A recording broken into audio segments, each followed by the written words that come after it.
जाएगा। सबके बीच में मुश्तबा ने डोनाल्ड ट्रंप को लेकर क्या कहा है वो भी आपको बताते हैं, क्योंकि बकायदा पोस्ट के जरिए धमकी यहां पर दी गई है। ईरानी सुप्रीम लीडर मुश्तबा ने बयान जारी किया, डोनाल्ड ट्रंप पर समझौते के उल्लंघन का आरोप लगाया, यानी कि जो सीजफायर एमओयू साइन किया गया था उसका उल्लंघन ट्रंप ने किया है हमला करके, ये मुश्तबा ने कहा। इसी के साथ में ईरान के साथ में हुए समझौतों का बार बार उल्लंघन हुआ है और समझौतों के उल्लंघन का मतलब राष्ट्रपति के साइन बेकार है। अगर लड़ाई और ज्यादा बढ़ती है तो ईरान कड़ा जवाब देगा, यानी कि अगर डोनाल्ड ट्रंप इसी तरीके से धमकी देते रहे और लड़ाई को आगे बढ़ाया तो ईरान भी बाकायदा जो रिटेलिएशन है वो करेगा। मुश्तबा खामेनेई ने अमेरिका को महान शैतान का दर्जा दे दिया है इस पोस्ट में बाकायदा, और महान शैतान बोला है और ये भी कहा है कि अगर आपने बड़े अटैक किए तो आपको इसका मुंह तोड़ जो जवाब है वो भी सहन करना पड़ेगा। यानी कि ईरान फिलहाल कहीं से कहीं तक सरेंडर मोड में नजर नहीं आ रहा है। इसी खबर के ऊपर हमारे साथ में गेस्ट जुड़े कर्नल रिटायर्ड उत्कर्ष राठौर रक्षा विशेषज्ञ के तौर पर हमारे साथ में जुड़े, मेजर जनरल रिटायर्ड अनुज माथुर रक्षा विशेषज्ञ के तौर पर हमारे साथ में जुड़े। जय हिंद सर, दोनों का स्वागत है आपका।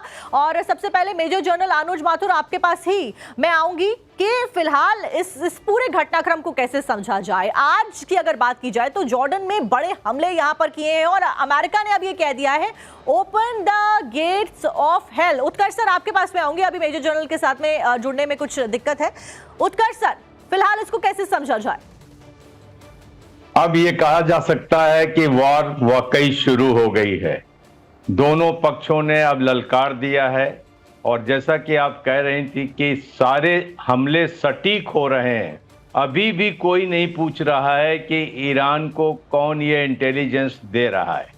लॉन्ग डिस्टेंस मिसाइल्स को इतनी सटीकता से अगर प्रहार किया जा रहा है तो जाहिर सी बात है कि सैटेलाइट की इमेज और सैटेलाइट से टारगेट कोऑर्डिनेट्स दिए जा रहे हैं। बहरहाल अब युद्ध की भूमिका सेट हो गई है। इसके बाद कई चीजें हो सकती हैं। Open the gates of hell का मतलब है कि लीडरशिप पर अटैक हो सकता है। इसका मतलब है कि जो ईरान के क्रिटिकल इंफ्रास्ट्रक्चर है, तो इससे पहले भी अमेरिका के द्वारा जारी रहा था। ऐसे में अब ऐसा क्या नया अमेरिका कर सकता है जो इतना बड़ा बयान ट्रंप दे रहे हैं, या इस बयान को भी हवाई बयान समझा जाए? हमलों की जो इंटेंसिटी अब बढ़ेगी, बहुत ज्यादा बढ़ेगी और इसमें लीडरशिप को हटाने का एक धड़ा ये भी सोचता है कि जो ये प्रेजेंट लीडरशिप है, खामनेई को लोग समझ रहे थे मॉडरेट हैं, लेकिन जब अपने पिता के अंतिम संस्कार में उन्होंने एक बयान जारी किया था बदले का, तो उसके बाद ये पता चल गया है कि आईआरजीसी इनके ऊपर इन्फ्लुएंस नहीं कर रहा है, ये आईआरजीसी के साथ है। हो सकता है कि लीडरशिप पे एक बहुत बड़ा अटैक किया जाए, लेकिन उसके साथ में न्यूक्लियर ताकत न बनने की बात कही जा रही है। तो क्या ट्रंप इसके बाद फिर से न्यूक्लियर टारगेट्स जो हैं, फैसिलिटीज हैं, उनको रिविजिट करेंगे और या उसके साथ पावर सेंटर करेंगे? बहरहाल ईरान को अमेरिका इकोनॉमिकली बहुत ज्यादा पंगु कर देगा। ईरान क्या कर सकता है? ईरान देखिएगा रेड सी को एक्टिवेट करेगा। रेड सी को जब एक्टिवेट करेगा बाबले मंदब को, तो इस यहाँ मिडिल ईस्ट से एनर्जी की सप्लाई पूरी तरह रुक जाएगी और वो चीज हमारे लिए बहुत ही भयावह साबित होगी, क्योंकि भारत आज थोड़ा बहुत तेल जो है वो सऊदी अरेबिया से या ओमान से लेकर उधर ही से निकल रहा है। यानी कि रेड सी में फिलहाल अपना अगला कदम जो है आगे बढ़ाता हुआ अमेरिका नजर आ सकता है। मेजर जनरल अनुज माथुर, फिलहाल अमेरिका की तरफ से बड़े अटैक बहरीन, कुवैत, जॉर्डन, इन सभी इलाकों में किए जा रहे हैं। यूएई में एक बार फिर से सायरन बजते हुए देखे जा रहे हैं। ऐसे में क्या ये देश जो बीच में पिस रहे हैं अब एक होकर अमेरिका के साथ में आकर किसी बड़े हमले को ईरान के ऊपर करेंगे, या उससे पहले जो डोनाल्ड ट्रंप कह रहे हैं उसके ऊपर वो अमल हो जाएंगे कि हम एक बहुत बड़ा हमला करने वाले हैं? जैन साक्षी, देखिए एक बात बिल्कुल क्लियर है कि अमेरिका का उद्देश्य इस समय ईरान के ऊपर लगातार दबाव बनाना है। देखिए अमेरिका को सबसे ज्यादा चोट उस समय पहुंचती है और अमेरिका के अंदर बैकलैश उसका सबसे ज्यादा होता है जब बॉडी बैग्स जाने वापस शुरू हो जाते हैं। ये एक फंडामेंटल डिफरेंस है ईरान की फाइटिंग टेक्निक, फाइटिंग फिलॉसफी में, मेंटालिटी में और अमेरिका की फाइटिंग मेंटालिटी में। और तो उसकी वजह से आप देखेंगे कि अब जो है अमेरिका और ज्यादा भीषण हमले करेगा। जहां तक सवाल बाकी पश्चिम एशियाई देशों का या गल्फ के देशों का है। देखिए, गल्फ के देशों के पास ऑप्शंस बहुत ज्यादा नहीं है।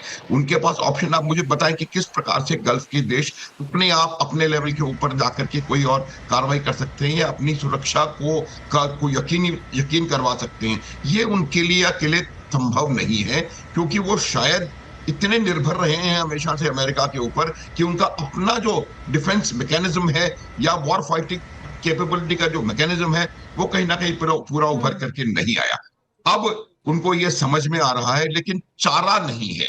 अब आप देखिए, क्या वो अमेरिका के ऊपर पूरी तरह से निर्भरता छोड़ करके अमेरिका को कह देंगे कि आप यहां से चले जाइए, तो फिर कौन उनके डिफेंसेस की देखभाल करेगा? तो ये फिर उनके पास और कोई वजह नहीं होगी, सीधे जाके ईरान के पहलू में बैठना पड़ेगा। तो मेरा ये मानना है कि जो करंट सिचुएशन है वो जो अलाइनमेंट विल कंटिन्यू, और इसमें अमेरिका लगातार ईरान के ऊपर हमले करता रहेगा, ईरान को कमजोर करने का प्रयास करेगा। सर, और कौन से वो मिसाइल सिस्टम है जो कि अमेरिका एक्सपेक्टेडली अब यूज कर सकता है? हाइमर्स का इस्तेमाल किया जो कि बहुत घातक है अपने आप में। अब कौन से बड़े हमले करने के लिए अमेरिका नया हथकंडा अपनाने वाला है? क्योंकि तीसरे चरण का युद्ध जब छेड़ा, क्योंकि ईरान अब ये आरोप लगा रहा है कि आपने उल्लंघन किया है, अमेरिका कुछ भी कह ले, लेकिन अब अमेरिका का अगला कदम क्या होने वाला है? कौन से वो बड़े मिसाइल्स हैं जिसको दागने वाला है अमेरिका? देखिए, अमेरिका के पास बहुत सारे हथियार उनके पास हैं। जहां आपने हाइमार्स का वो किया जिक्र, हाइमार्स एक आर्टिलरी सिस्टम है, रॉकेट सिस्टम है, जिसको कि जमीन से छोड़ा जाता है।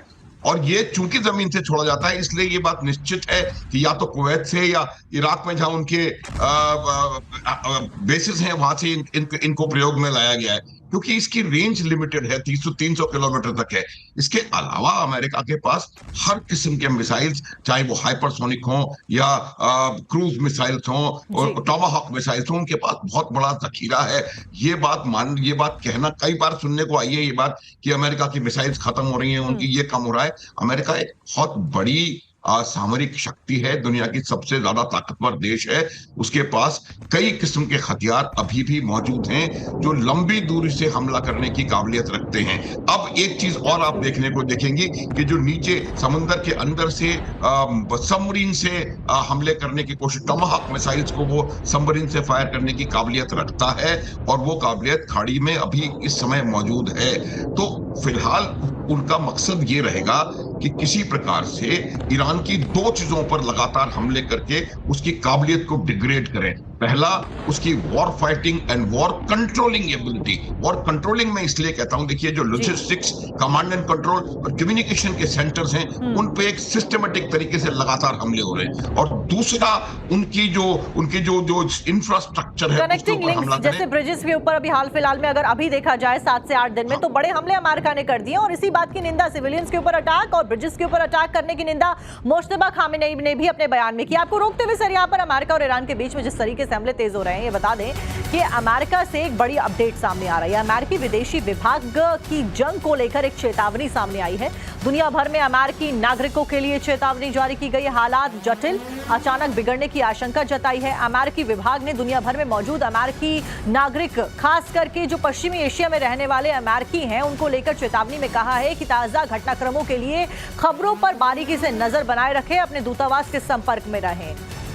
ऐसे में ये बड़ी वार्निंग के तौर पर अब देखा जा रहा है, क्योंकि इससे पहले ऐसी वार्निंग अमेरिकी सिटीजन्स को ऑल ओवर द वर्ल्ड जो रह रहे हैं उनको नहीं दी गई थी। क्या वार्निंग में कहा गया, इसके ऊपर भी नजर डाल लेते हैं। पश्चिमी एशिया में तनाव की वजह से अमेरिकन सिटीजन्स को रेड अलर्ट पर एक तरीके से वहां के फॉरेन विभाग ने फिलहाल रखा है। अमेरिका की दुनिया भर में जितने यात्री हैं उनको लेकर एडवाइजरी सामने आई है, यानी कि अमेरिकन सिटीजन्स को लेकर अमेरिकियों को संभावित खतरों को लेकर आगाह इस अलर्ट में किया गया है। अलर्ट पर रहने के लिए कहा गया। अमेरिकी विदेशी विभाग ने यात्रियों पर यह चेतावनी जारी की है। एडवाइजरी में पश्चिमी एशिया में बढ़ते तनाव का हवाला यहां पर दिया गया है। उसी को लेकर खबरों के ऊपर जो बारीकी है वो आप रखिए नजर, और अचानक से हालात बिगड़ने की भी यहां पर आशंका जताई है, क्योंकि जाहिर तौर पर जो हमले हो रहे हैं उसकी वजह से हालात और ज्यादा बिगड़ने ही वाले हैं अगर हमले अमेरिका की तरफ से नहीं रोके गए। खाड़ी के क्षेत्र में अमेरिका और ईरान की सैन्य एक्टिविटीज बहुत ज्यादा बढ़ गई है, बात इसमें लिखी गई है। अमेरिकियों को सुरक्षित और अपडेटेड रहने की चेतावनी दी गई है, यानी कि आने वाले वाले समय में इस एडवाइजरी के आने के बाद में यह समझा जा सकता है कि हमले और भी ज्यादा बढ़ सकते हैं।